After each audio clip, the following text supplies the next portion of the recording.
Welcome to the Tommy Sandhu podcast, all wrapped up, and this one featuring Monty, Panesar with our good friends at GoDaddy, and it's Nikhil Arora, who's the MD and VP International at GoDaddy.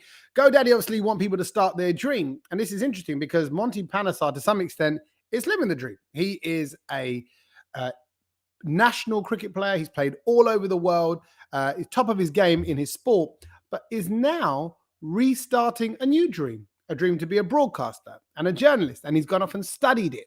And this is interesting because I thought you always see ex-sport stars as pundits on TV shows, and here's Monty really putting in the graft to try and get it right, to try and be the best he can, and that fits very well with all the chats that we have with Nikhil about business and about people starting in a new venture. So we're celebrating Monty, and we're also talking business. And maybe this will be a little bit of motivation for you if you're starting something brand new for 2022. Here is Monty Panesar, powered by GoDaddy and Nikhil Arora on the Tommy Sandhu podcast, all wrapped up for 2021. When you think back to everything you've achieved cricket-wise, when you think back to, let's say that first ball, when you got Sachin Tendulkar out, I mean, that's a dream start to any boy's career, isn't it? Yeah, absolutely. That was always my dream come true, to get my first test wicket.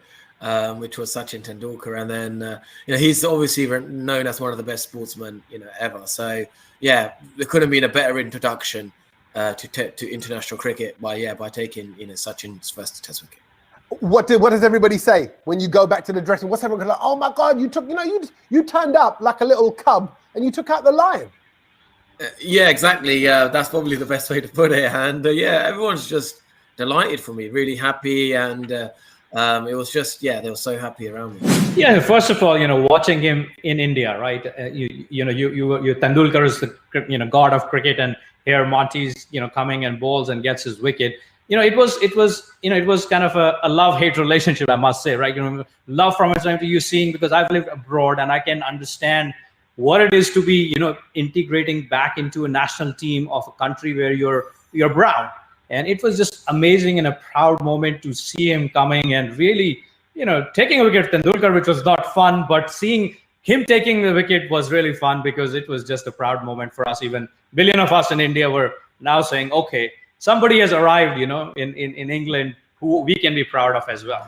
Yeah, that's a really interesting thing you say that, because to make them decisions, or let's say to know this is to ignore, that to ignore, I believe you got to have that time to yourself where you go to the gym, or maybe listen to a bit of Headspace, or, do a bit of yoga, or do a bit of reading, anything that you have time to yourself, maybe do a bit of writing.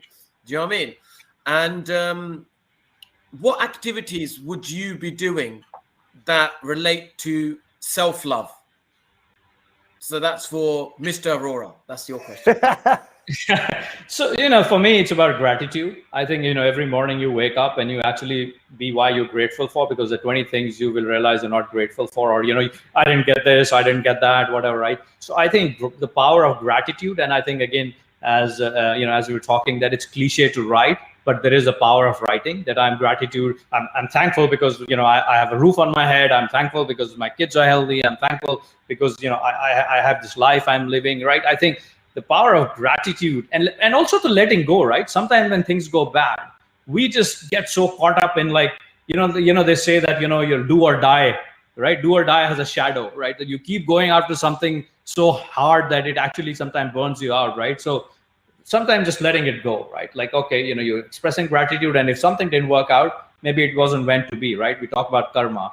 And to me, that simple thing of gratitude, of being thankful for all the simple things you have in life, just reinforces what we forget. Yeah. And you say about blocking out the noise, Monty. If anyone can block out noise, it's an athlete, it's a sportsman like yourself. Because, do you when you're running up to bowl, can you hear that roar from the crowd? Can you hear all that noise? Or can you focus so much on your bowling that literally just fades away? Yeah, it just comes over time. Like, I remember, it was interesting you asked me that question. I went to the T20 Road Safety Series in March, and England Legends versus India. And I just saw, the likes of Tendulkar just walk, into the ground, and the crowd erupting. And I'm just sitting there with a ball in my hand, opening the bowling against him. And I'm thinking, this is exactly why I play the game, because I feel so at home. This is where I belong. And if you have that feeling, then you're not going to get fazed by it. You're going to relish the challenge. You're going to enjoy the whole, spectacle of the game. And it was a great game. T20 games against India are the best things. Yeah. And that's how you got to sort of see it. Like, whenever I watch Test cricket or I go to, let's say, that's why I went into media, for example. I used to go to the media stand during Test cricket because I used to watch a lot of Test cricket. I just felt so much at home watching Test cricket. Then I go to the media centre, catch up with all the sort of cricket guys, have a bit of a chit chat, but then watch them, what they were doing. And I was just I just felt like gives me the same feeling as Test cricket does. And therefore, that's why I've got a passion for now journalism, broadcasting, radio presenting, writing, all the sort of forms for it, because it's great to talk about, about the sport you love and also other issues. You start developing other skills. So, yeah, that's why that was the reason I wanted to go into the unknown. I heard, genuinely, this is just as a fact, I heard that if you hit subscribe to this podcast now, if you have subscribed on Apple or on Spotify or on JioSaavn or wherever you are listening right now, if you are subscribing and getting that on a regular, which means you get the little notification when the new episode comes out. Fact. This is a fact. Don't tell no one else's. If you hit subscribe, you can eat as many jalebis as you want and you will never put on weight. I know. I don't understand the logic. It makes no sense to me. I mean, how's a podcast relate to the DNA way in which your body breaks down jalebi sugar stuff running through your... I don't understand, but what I do know, it's a little cheat to life. So if you like jalebis, then you should hit subscribe to this podcast. Oh, and follow us on social media too. We're on Instagram, Facebook, and Twitter. Follow us, eat jalebis, be happy.